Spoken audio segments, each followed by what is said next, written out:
Good evening. I'll take it. Welcome to everybody coming on this beautiful July evening, warm evening.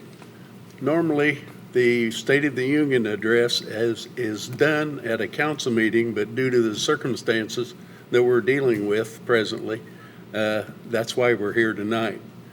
And it's my pleasure to introduce the mayor of the city of Kokomo, Tyler O. Moore.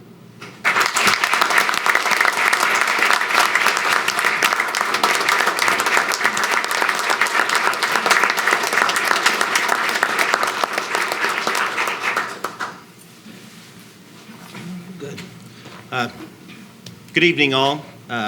President Rudolph, members of the Kokomo Common Council, fellow elected officials, distinguished guests and citizens of Kokomo, both here present and those of you joining us virtually, again, good evening. I would especially like to welcome to the chambers my wife Ann and our children.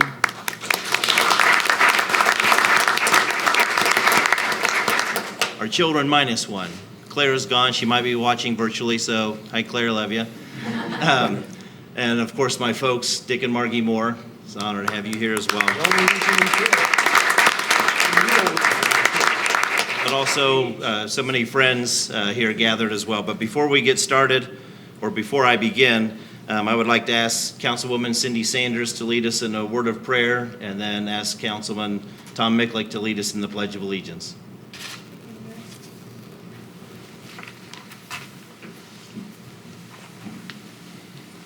You may rise or you may remain seated. Thank you, Mayor Moore, for the privilege to offer this prayer at your first State of the City address.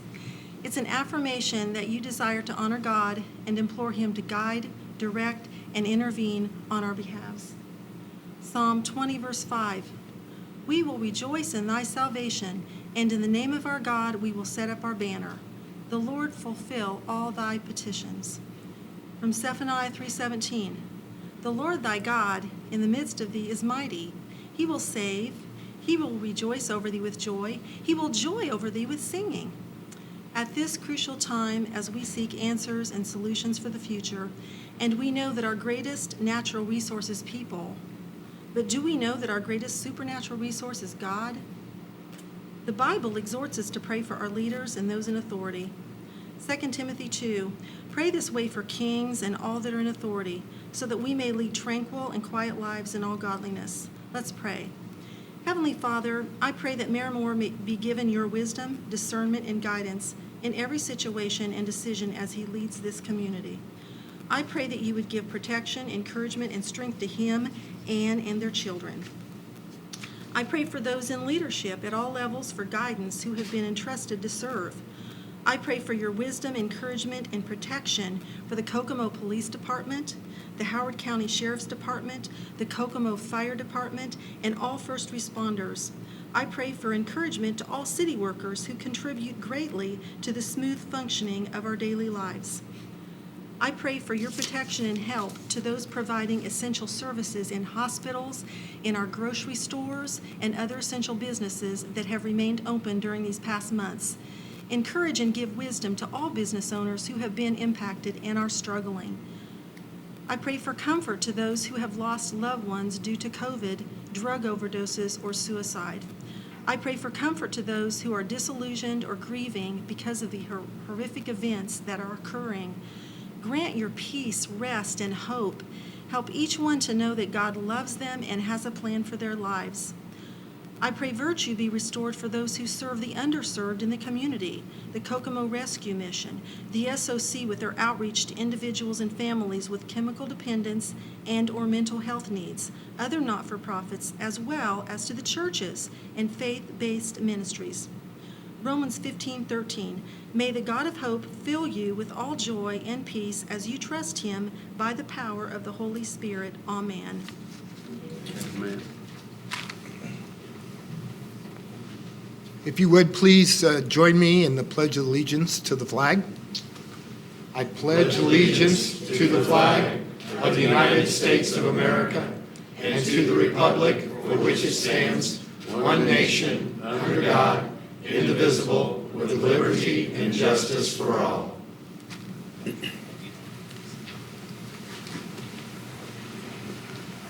Thank you both. Obviously, your longstanding commitment to the city of Kokomo is appreciated, and I look forward to continue to support the work you both have provided for years to this community and to its citizens. So thank you. As for the rest of our Common Council, what a start to our first term, huh? Holy cow. 6 full months ago to the day, you were sworn into your new positions as caretakers of the city of Kokomo, the city's finances and its legal business, and I was given the distinct honor and privilege to serve as the 35th mayor of the great city of Kokomo. Since that time, we have been faced with some of the most unusual circumstances in the history of our country, not just our city. Our entire community has.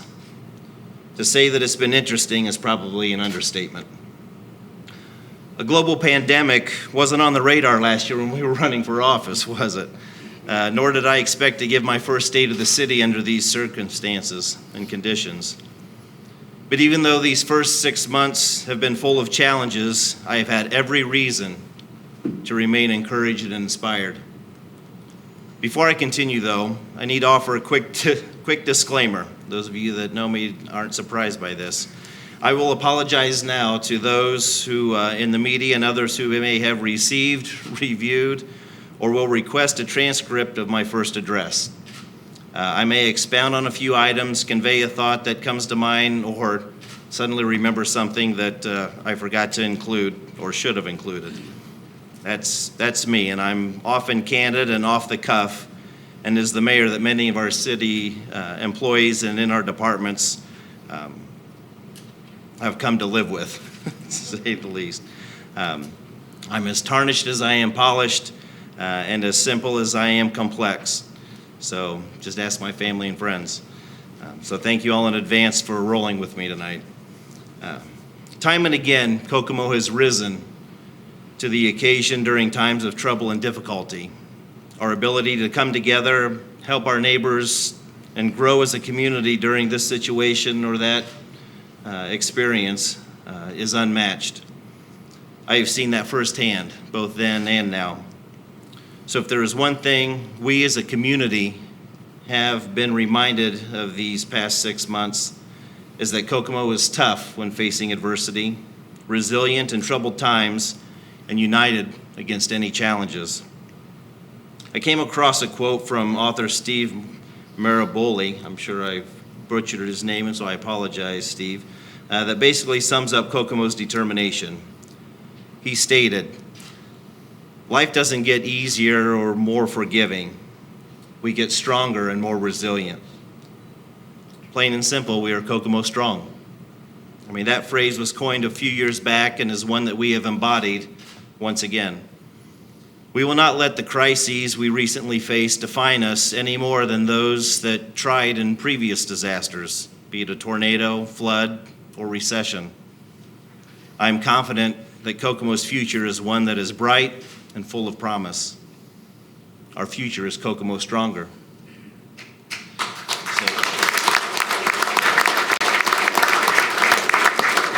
So as a city, where have we been? Where do we stand? Just where might we be headed? Again, the state of the city had a different look and tone about it about 4 months ago. At that time, we were still basking in the excitement of FCA's announcement of their $400 million investment in the North Plant, now known as KEP, or the Kokomo Engine Plant. And for well over a decade, community leaders often talked about the need to diversify our economy, and here, FCA was now committing to diversify within their own footprint in Kokomo. Luckily, that commitment to their investment is still in progress. But before I share with you some of the city's accomplishments and some of our future goals, I want to speak to how the recent sacrifices and efforts our citizens, our workforce, and our city employees have done to reinforce my belief that Kokomo is a great community. I mean, we can't ignore how the COVID-19 pandemic has impacted Kokomo. First, I wish to pause a moment and remember those who have fallen victim to the virus and have died. We pray for their families and friends that are still mourning their loss, and we lift those who are still afflicted in prayer as well. May God grant them all peace and strength. But I want to focus on more than just the tragedy and the disruptions to everyday life. I want to focus on the positives that have resulted from the crisis, because our toughness has led us to come together, support each other, and work for the common good. We were introduced to quarantine at home, social distancing in public, hand washing more frequently, which actually we should have been doing since we were kids, and donning face coverings, things we hadn't considered a mere 5 or 6 months ago. Heck, many of us were even introduced to the Tiger King. So you couldn't have asked for better programming like that while being quarantined than Joe Exotic. So, well, we probably could have, but those that watched have to admit it was rather entertaining.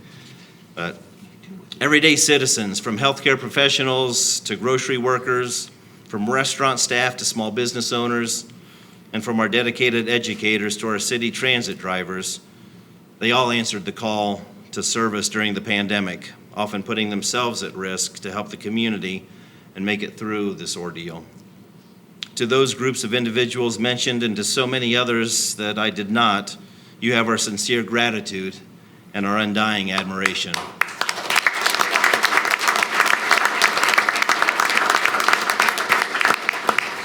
Of those groups of frontline workers I just mentioned, I would like to take a moment now to acknowledge some representatives of each I've invited here to be my guests this evening. The healthcare professionals in our hospitals, our clinics, our nursing homes, and assisted living facilities have been second to none. I think we can all agree to that.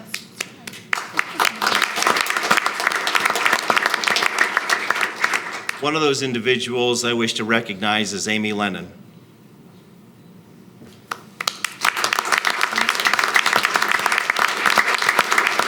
Amy is a nurse at St. Vincent here in Kokomo. And during the intense initial stages of the crisis, Amy realized the need for competent healthcare professionals reached beyond our city limits. After assuring that Kokomo was adequately staffed and addressing our needs, Amy reached out to a staffing agency, and a short time later was on her way to New York City, one of the hotbeds, where she spent 3 weeks working in a Brooklyn hospital. Amy said the experience opened her eyes to how good we have it here in Kokomo. Amy knows that her experience in New York has made her a better nurse today.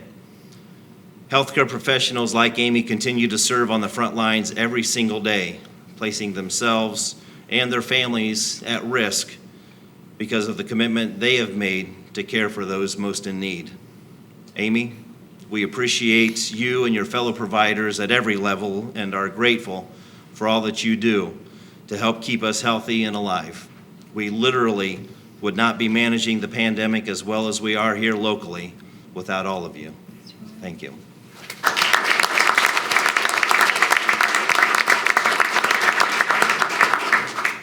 Many of us may not have had a true appreciation for the work retail and grocery workers provide until after this pandemic hit. Putting food on the table goes beyond simply earning money to cover the grocery bill.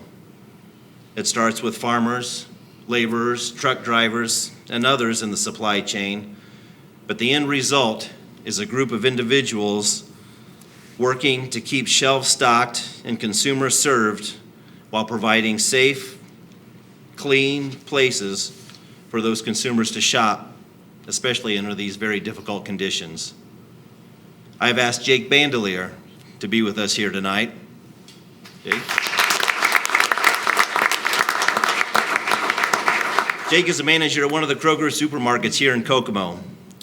Like the staff of so many other grocery and retail stores, Jake and his crew had to learn to adapt on the fly, all the while having to deal with things like late trucks, restocking and schedule changes, and hiring and training challenges. Jake told us we got real good at adapting to change. So, Jake, we thank you for your hard work and that of so many other managers, cashiers, and stockers from our local retailers. And please believe me when I say, many of us won't look at a simple trip to the grocery store in a different light anymore. So thank you.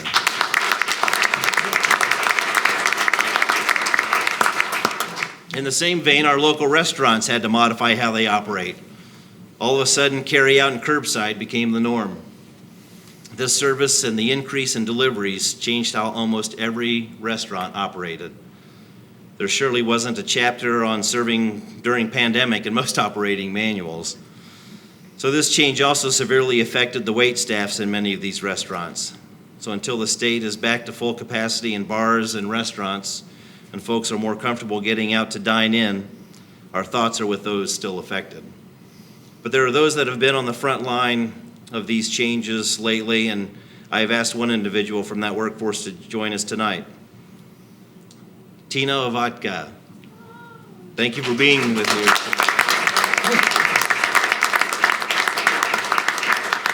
I apologize if I mispronounced the name. Well, thank you. Tina's a manager at Hacienda here in Kokomo and found herself in a difficult situation when the pandemic hit. The restaurant was closed to inside business, but carryout service was on the rise. Those of you that eat at Hacienda know what that was probably like. But with just the managers working along with a few employees, that translated to 10 to 12-hour days, 6 days a week. Tina says the experience has made her appreciate how the food service industry works and how the workforce in general has changed.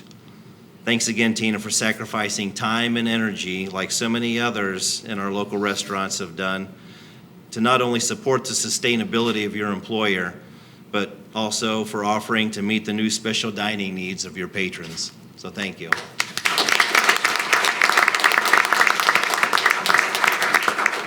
Our small business owners were also asked to make a huge sacrifice, one that tremendously impacted their livelihoods. We understand the difficulty in running a small business during the best of times, so try to comprehend how great the struggle was for businesses to endure a time of pandemic and isolation. It's difficult for most to imagine. To help alleviate that stress and ease the burden, the City of Kokomo developed the Kokomo Stronger Forgivable Loan Program to assist our local business community. I'm happy to report, as of today, the program assisted its 200 businesses to which we had committed and have been diligently working with them to provide the necessary funds promised. I wish we could have found more financial comfort to fund the additional businesses who also applied or that struggled, which is why I'm grateful for the assistance program created by my counterparts in county government and the program established by our friends in the Alliance.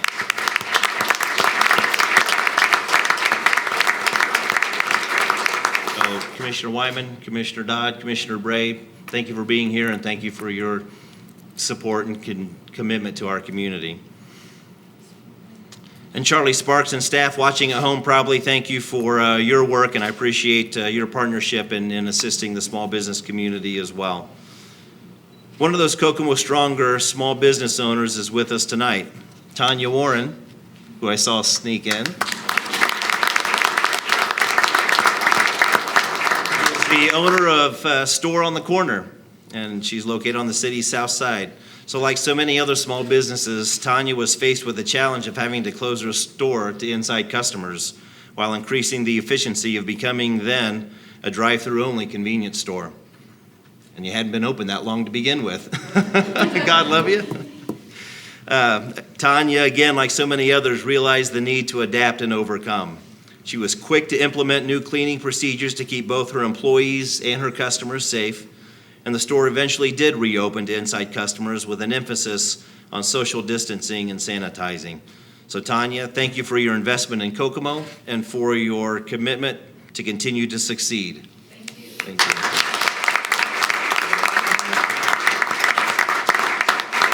you. Small business is the backbone of our economy, and so I encourage all citizens to continue to support our small businesses like they have committed to serve us through all of this.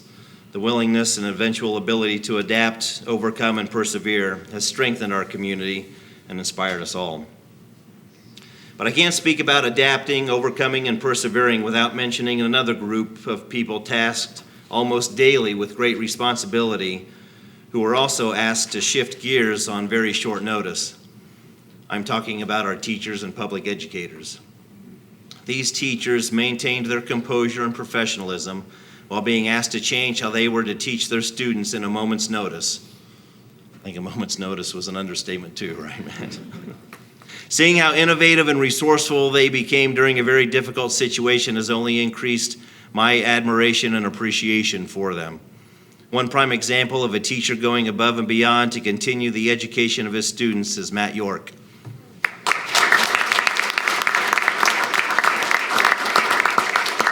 Matt, like so many other educators, had to embrace how technology could be used in a virtual classroom.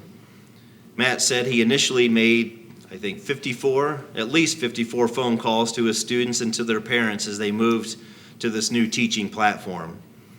Using technology like Google Classroom will become a new norm, according to Matt. He told us using paper and pencil doesn't work anymore. In fact, you resorted to chalk, right? Many of you might have seen that he made visits to some of his students and out front used pieces of chalk and wrote out problems for the kids to come out then and solve outside. So talk about being innovative. Going back to basics. I love it. I loved seeing his social media posts and so many others and the news reports of teachers at every level of schooling, teaching and leading, and I can, again, continue to be inspired how Kokomo and Howard County educators and their staffs genuinely love their students, love their kiddos. And Matt, I can't thank you and your colleagues enough for taking such incredible care of our greatest resource, our children. So thanks again to you and to others.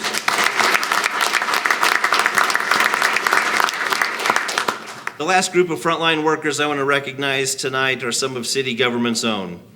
When the conversations began as to what businesses or services were considered essential versus non-essential, the scope of the discussion was vast and varied, as our economy is. However, there was one service that, although may not have been mentioned in that essentialness discussion, was just considered expected. That was our city's transit department that houses our City Line trolleys and Spirit of Kokomo buses. I've asked Tom Huffman to be with us tonight to represent his team for the city of Kokomo.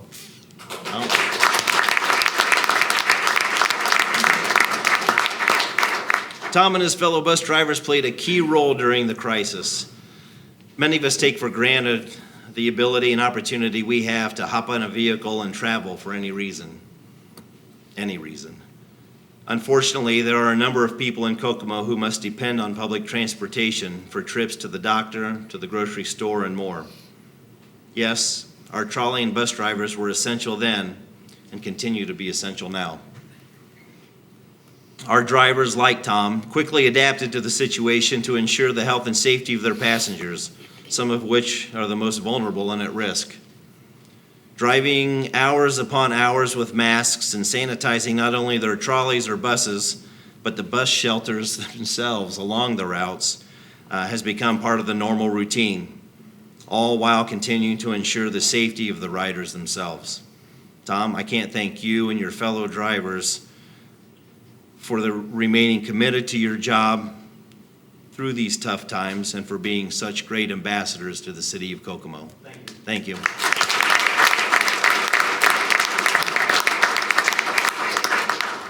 Finally, on my last list of essential groups that, although may not have had a large number of individuals specifically on the front lines, but were present in spirit and in love for our faith community, our church leaders. The way so many of our faith community leaders found to virtually lead their flocks and to care for their congregation's spiritual needs was beyond measure. A lot of what they endured on behalf of their congregations was tough. Again, we talk about the educators and the need to continue to care for the kiddos, their students, but for our faith community leaders to have to be void of their congregations, and the support that they receive just as much as the support that they give to their communities was a struggle. Unfortunately, we weren't able to get a specific individual from a faith community here, but I encourage each and every one of you present and those watching in to reach out to your spiritual leaders, to your faith community leaders, and thank them for continuing to lift us in prayer, to keep us protected, and to continue to keep God's hand over our community.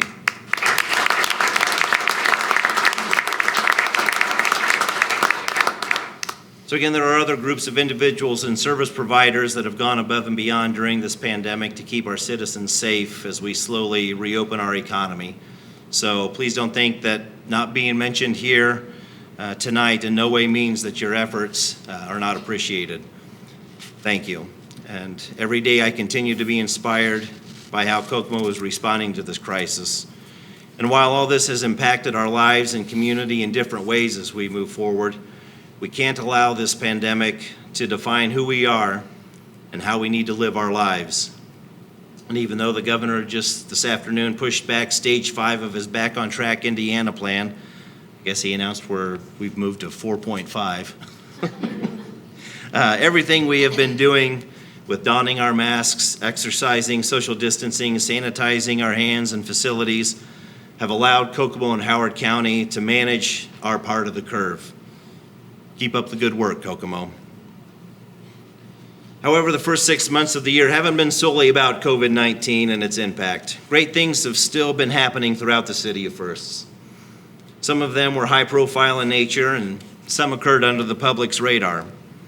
As I mentioned earlier, FCA Chrysler has demonstrated its commitment to Kokomo by announcing the conversion of the ITP2 plant into the Kokomo engine plant. That $400 million transformation will preserve 1,000 jobs and add 200 additional jobs.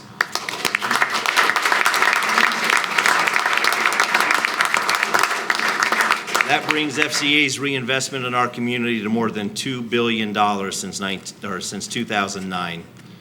Future generations of Kokomo workers will be ensured of an opportunity to work hard to produce a quality product at a fair wage. But FCA's commitment to the Kokomo area during this pandemic didn't stop at their plans for a KEP. FCA has donated thousands of relief dollars to local organizations like our United Way and has provided thousands of PPE masks for both our first responders and our local schools. We thank Brad Clark, Niall Oling, and the entire FCA team for their continued interest and investment to the citizens of Kokomo.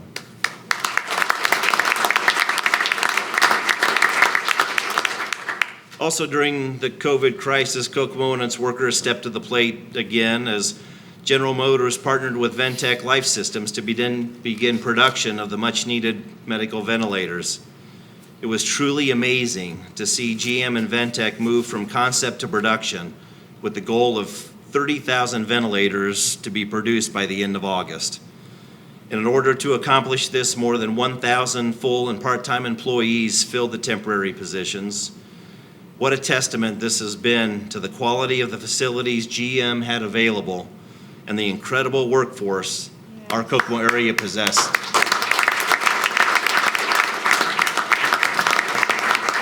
Heck, even Washington, D.C. was impressed with what was being accomplished here when telling the world that Kokomo was a great place. We already knew that, so it was reassuring as a community to have the capital of our country acknowledge that. And with Ventec's commitment to remain in Kokomo indefinitely, we now have another exciting opportunity to diversify our local economy within the medical manufacturing industry. Something else many of us were not aware of is how Kokomo-based Allied Tube and Conduit played its own vital role in responding to the crisis. Anybody know of Allied? I know I hadn't heard what they were accomplishing, but Allied was contracted to manufacture the tubing needed for portable medical tents that served as additional COVID wards for many of the hospitals and communities that were overrun. Just another example of how the world turned its eyes to Kokomo and its skilled, dependable workforce for much needed assistance and its resources. Yep.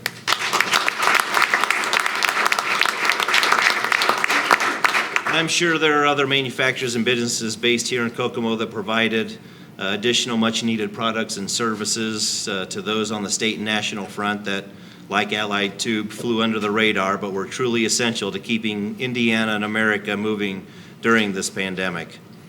Thank you to all those who kept Kokomo essential. Well, we began the year with a defined set of goals for the short term and a plan to begin work on some of our long-term goals.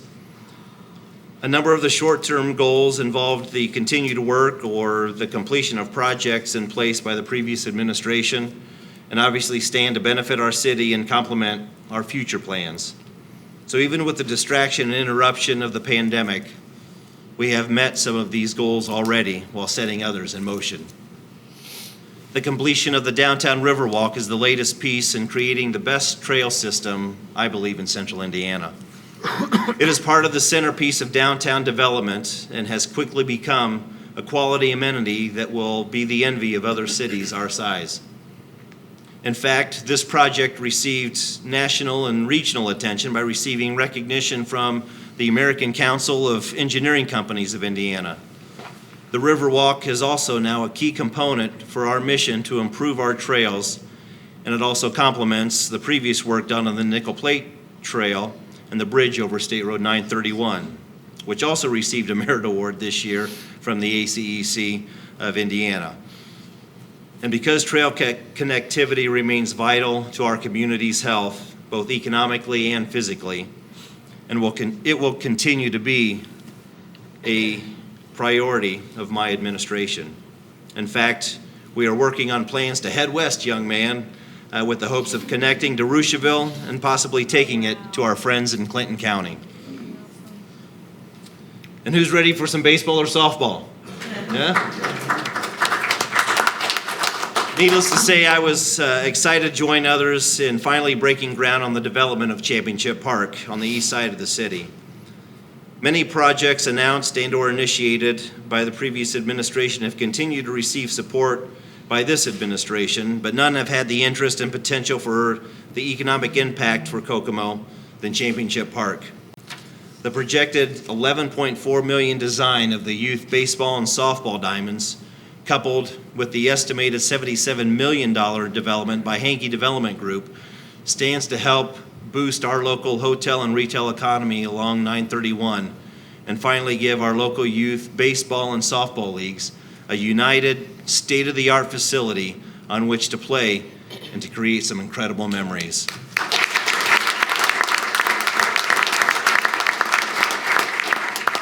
I'm encouraged by this project because of its scope and because of the players in the game. To paraphrase, in a way, Kevin Costner from Field of Dreams, as we build it, they will come. Another major project that is transforming our downtown landscape is the second parking garage right across the street from City Hall. And believe it or not, I almost forgot to mention it. As I was finalizing my speech this afternoon, I kid you not, no joke, I had to stop and laugh at myself because for weeks now I've watched as cement mixers, steel beams, and porta pots have swung in front of my window. And so I can't believe I initially failed to include it. But obviously the folks at Envoy and F.A. Wilhelm Construction continue to work diligently through the pandemic to stay on track and to take full advantage of the weather and resources made available in order to stay on that schedule.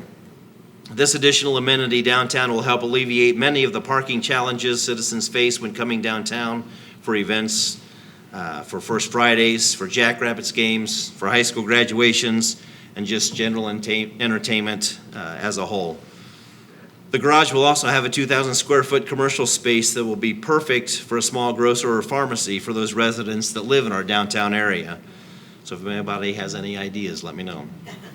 Another fun feature we have planned for that structure is an artscape project in which the city will ask local artists, both professional and self-proclaimed, to submit ideas for 5 to 6 large 3-story murals to be hung on the east side of the garage.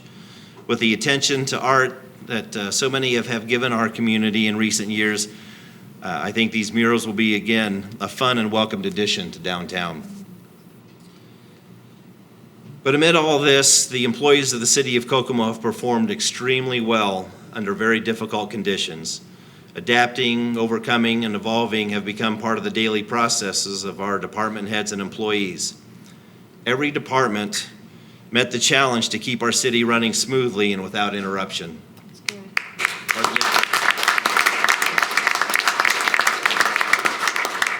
Part of my decision to run for mayor and eventually my commitment to the citizens of Kokomo and our city departments is summed up, I believe, in a quote from author Simon Sinek. The role of the leader is not to come up with all of the great ideas. The role of a leader is to create an environment in which great ideas can happen. The departments of the city of Kokomo are filled with hardworking and dedicated employees that have made my transition into my role as mayor rather easy and quite rewarding.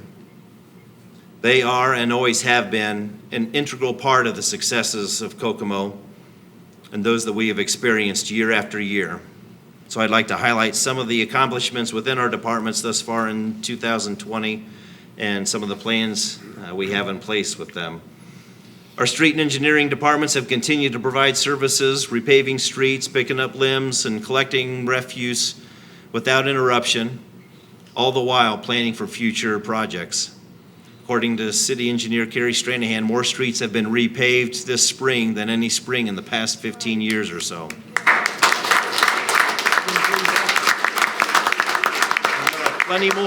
Plenty more slated to be completed throughout the year. Our street and traffic workers remain committed to providing the best service in the most effective manner while working with reduced staff due to the COVID. Things you can see in the future from the engineering department include up to 50 new curb ramps, which will improve accessibility in our neighborhoods and around our schools. Curb ramps, not bump outs. Stop. Another commitment I made. And as I mentioned, we will continue to expand on our trail extensions, especially to the southwest from the Markland Avenue trailhead, and will soon work to complete the new sidewalk project around IU Kokomo, which will also include a protected crosswalk at Washington, connecting the annex student housing complex to the main campus. That's a commitment that I made to Chancellor Giuseppe, and it's one that I feel we need to do to protect the students and staff that utilize that. So thank you to the engineering department for embracing that. And we are also putting together plans to complete much needed and desired walking paths or sidewalks in the next 2 to 3 years. Our desire is to install paths or walks along Alto Road between Indian Heights and the South Library, along Berkeley Street between Markland and Sycamore, and along Center Road between Dixon and 931. That's probably the one that will garner the most excitement. And then finally along Goyer Road between Boulevard and Markland. All of these areas have been brought to my attention both last year and currently as needs that this community has desired. So having our community continue to be viewed as a walkable community needs a plan in place to allow our citizens and many other of our heavy residential areas to have safe and easy access to so much more in our community on foot or by bike. So I'm committed to this plan and look forward to what Kerry Stranahan and the engineering department are able to accomplish for us. Each department is doing more and more efficiently, like Central Garage, which now maintains more than 600 pieces of equipment, doing the majority of the work in-house, is saving taxpayer money. But soon Central Garage will have a much larger and much needed transit bus barn on its footprint. Many of you may remember a few years back the facility that originally housed our transit buses burned to the ground. Since that time, the city has been housing its City Line trolleys and Spirit of Kokomo buses and some of the available space in the wastewater utility treatment plant. Unfortunately, there have been ongoing concerns with the conditions of those areas and how they can affect the cleanliness of our transit vehicles. So fortunately, now, City Transit is receiving $2.67 million in CARES Act funding to use toward all things transit. And from what we are able to designate from that is $800,000 towards the construction of this new facility that has been on the drawing board for some time.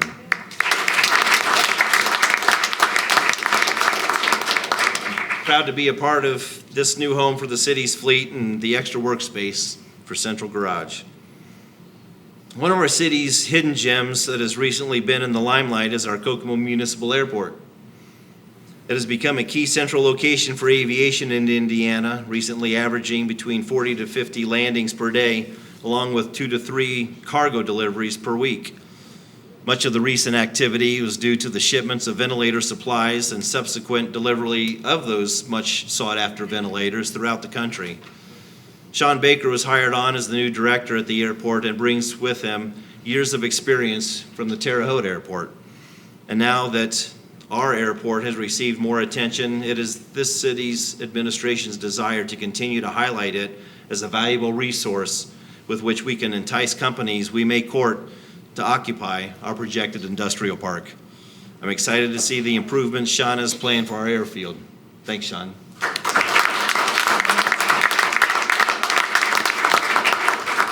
And our Human Resources Department has been working hard to make things better for our employees early on by reviewing and evaluating our procedures and policies. They've also been instrumental as we look to change providers for our joint health clinic with county government. But on top of that, we honored the previous administration's promise to our transit drivers to allow them to organize and charged HR with the task of coordinating the first union contract negotiations for our drivers, which led them then into the talks with our police and fire unions. These two will soon be finalized. Our new HR director, Sarah Spencer, and former interim director, Jack Dodd, have led our negotiating team with all three organized bodies, and we're joined by City Controller Wes Reed, new City Attorney TJ Rethlick, and a combination of council members that included Kara Kitts McKibben, Matt Greeq, and Tony Stewart. And although I was not at the table with our team and the three union bodies' leadership, I was encouraged and proud of the reports all sides gave me on the professionalism and mutual respect all demonstrated to each other while reaching a respective agreement.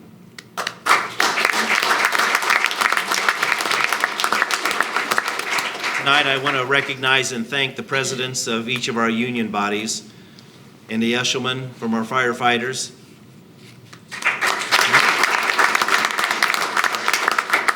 Jeremy Dodd from our FOP, and Jeff Hayworth from our Ask Me folks, and Jeff unfortunately could not be here with us this evening. So gentlemen, thank you, and to your teams, again, for the professionalism and mutual respect given at the table, a table full of mostly newbies to the process. I look forward to continuing a great working relationship for years to come.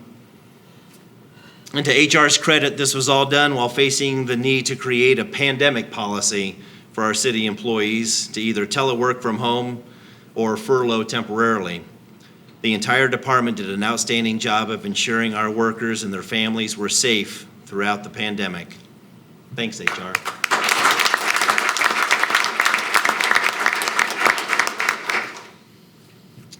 The Kokomo-Howard County Planning Commission is a joint office between the city and the county governments and is also typically a good measuring stick as to how our economy may be faring.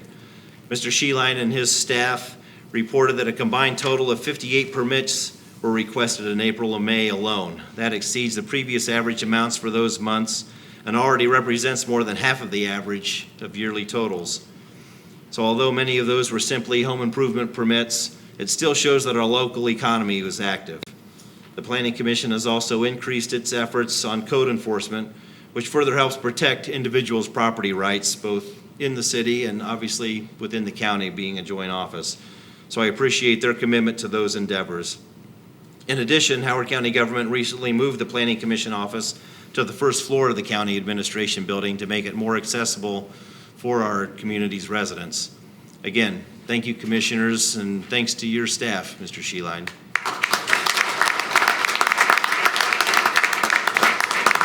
Two other city departments that one might think were slow during the pandemic are our Development Department and Parks and Recreation.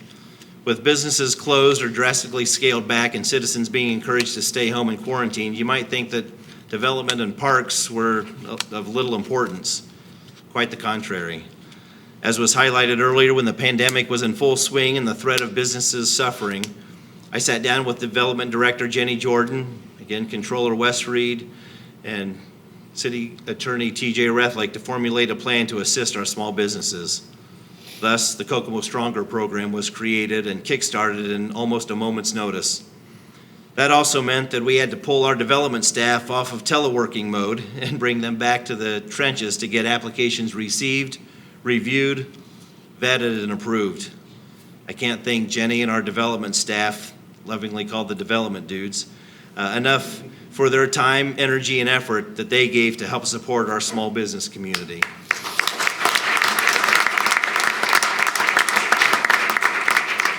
As for future plans and development, the main initiative we are working toward, and doing so in close partnership with Charlie Sparks and Mike McCool with the Greater Kokomo Economic Development Alliance, is an industrial park. I mentioned the need for this time and time again last year, and now realize that it is time to get more aggressive in our plans and our efforts. With FCA, GM, and Ventec buzzing with activity and continued investment, Kokomo now has the opportunity to land potential suppliers in both industries and need to do so as soon as we can to market an available site. I ask that you keep your fingers crossed with me that an opportunity comes our way sooner than later. The other project in the works that directly involves the development department is the proposed downtown hotel convention center. This project is not dead and has been very much a part of conversations with developers, the Alliance, and the Automotive Museum guys. Yes, the project is on hold due to the current climate and the potential change in the overall footprint of the facilities, but this project is definitely still on the table.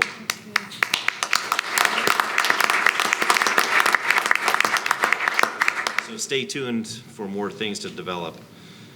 As for Parks and Recreation, I have discovered that Tori Rowe is one of the hardest working employees of the city of Kokomo and does so with hardly a bit of complaining. Well, at least to me anyway. Glad that he's getting a much needed vacation. So Tori, if you're chiming in, thank you for all of your work, and I'm glad you're enjoying yourself down there. Even though citizens were asked to stay home and stay out of the parks for a while, our Parks Department was busy laying the foundation for an eventual reopening. Equipment sanitized, parks cleaned up, Kokomo Beach properly prepped, Kokogo bikes ready to roll, and a modified summer concert series all to plan. Again, there was no rest for Tori and his staff. And to be honest, I don't think I covered it all. That's good enough. I know. They were constantly thinking of things that I could not, and then stepped to the plate to get them done. We were slated to bring the Gusmacker back to the square this summer, but COVID is pushing that to next year, so we'll wait and have the excitement with that. But our plans for the parks aren't sitting idle. We look forward to the possibility of adding lights, a restroom facility, and potentially an additional splash pad down at Jackson Morrow Park, and providing upgrades to much of the equipment and many of the others in the next few years. Our trails are taking citizens to our parks, so we want to make sure that they're in the best shape possible. Thank you, parks, for keeping our parks and trails safe and accessible. And our commitment to improving and strengthening our commitment to public safety obviously has begun in earnest. The Kokomo Police Department recently added 9 new officers, a couple through lateral transfers. Focusing on transfers helps in that hiring an officer that is already trained and equipped for the job keeps KPD positioned to operate smoothly and efficiently with little or no disruption. Chief Doug Stout has implemented changes that have made the department more efficient in light of his staffing challenges. And although we were fortunate to hire 9 additional officers, we will unfortunately net zero out by the end of the year with those scheduled for retirements. Therefore, the department is working diligently to improve its recruiting process, especially with regards to making KPD more diverse. Chief Stout, his administration, and I have heard the concerns of those in our community regarding the past practice of policing and hiring, and we are committed to continue the conversation and address those concerns as best we can and as swiftly as we can.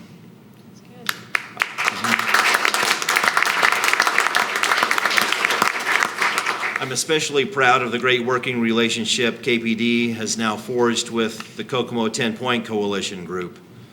The communication and involvement between these groups has experienced success already in utilizing the men of 10 Point to assist in diffusing the potential for hostile situations and an aid in the improvement of the relationship between our community and its officers.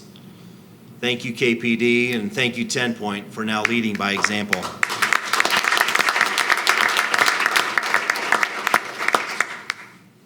And our fire guys. The Kokomo Fire Department recently added some new recruits to strengthen its rosters as well, and has reorganized to fully utilize its existing personnel. Chief Frazier, who's joining us here this evening has done an outstanding job addressing the needs of the department and identifying the greater efficiencies that continue to be experienced.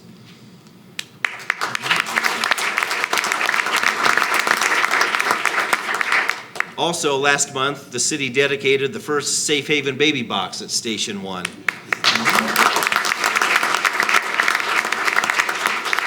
For those of you unfamiliar with the Safe Haven baby box, it provides a safe alternative for mothers and babies involved in crisis pregnancies.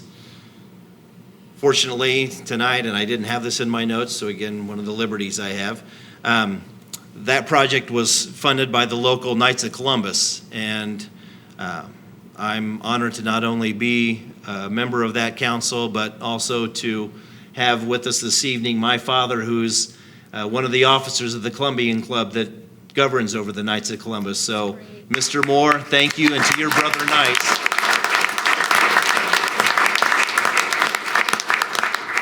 Your commitment to saving lives is second to none and unmatched by those of our Kokomo Fire Department. So, again, I appreciate the entire department for embracing this project as another way that they can continue to help save lives in our community. And like the police department, KFD is working to improve its recruitment processes as well, and is hopeful that the opportunity presents itself soon to add a few more to their ranks. So, Chief, thanks again for everything. Both of these departments are working tirelessly to make public safety a priority while maintaining the highest quality of standards in training and in practice. They were obviously on the front lines during this pandemic, day in and day out, responding to service calls, not knowing if someone may be contagious with COVID. Couple that with the usual uncertainty of any call, and one can begin to understand why it is vital to properly staff and properly outfit these two vital and essential departments to our city.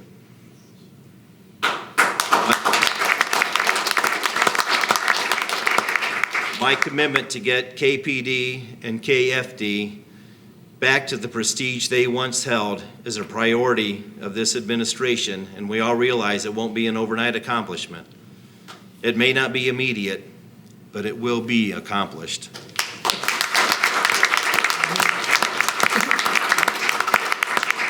I am proud to work with and for both of these departments. So in conclusion, I know my wife's probably rolling her eyes because it's only going to be a half an hour, and here I'm rambling. But I can't tell you how proud I am of the city of Kokomo and how honored I am to be its mayor. Yes, the start of 2020 brought us challenges that at times seemed beyond comprehension. The state of our city, or as I would rather put it, the condition of our community, is now defined not only by what occurs inside the walls of City Hall, but rather what happens in our streets and in our neighborhoods and in our homes. Through these unprecedented trials, I have been constantly inspired by the resilience of our small businesses, the determination of our local workforce, the courage of those standing for racial justice, and the sacrifices made by countless others for the betterment of our community.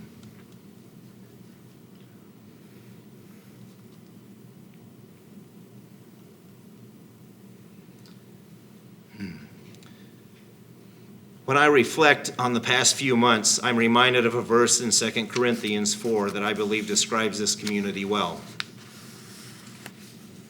We are afflicted in every way, but not crushed.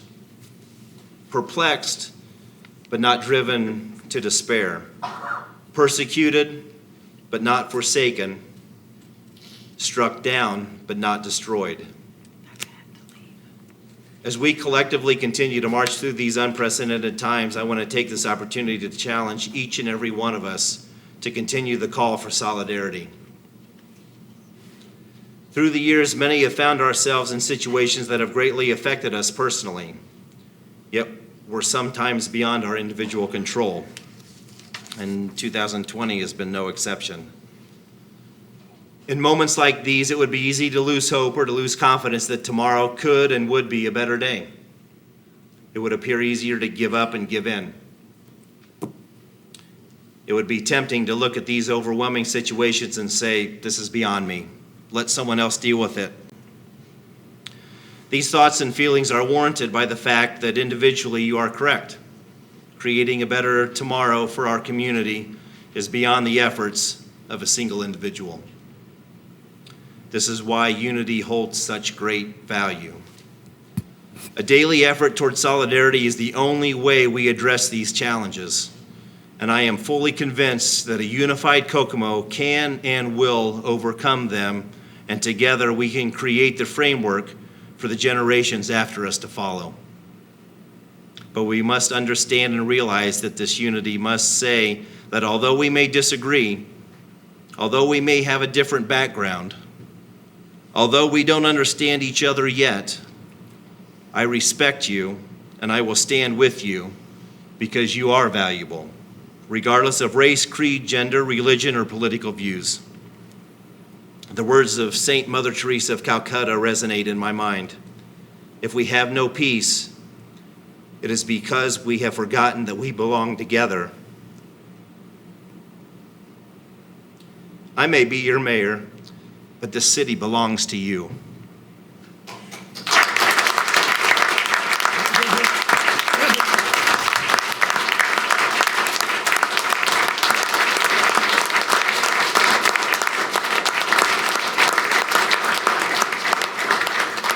I am but your servant who has been charged with the responsibility to lead, to govern, to listen, and to serve. I have one final thought that I'd like to share. I wore this tie tonight for a reason. Many of you here can't probably make out what's on it, or should I say who is on it.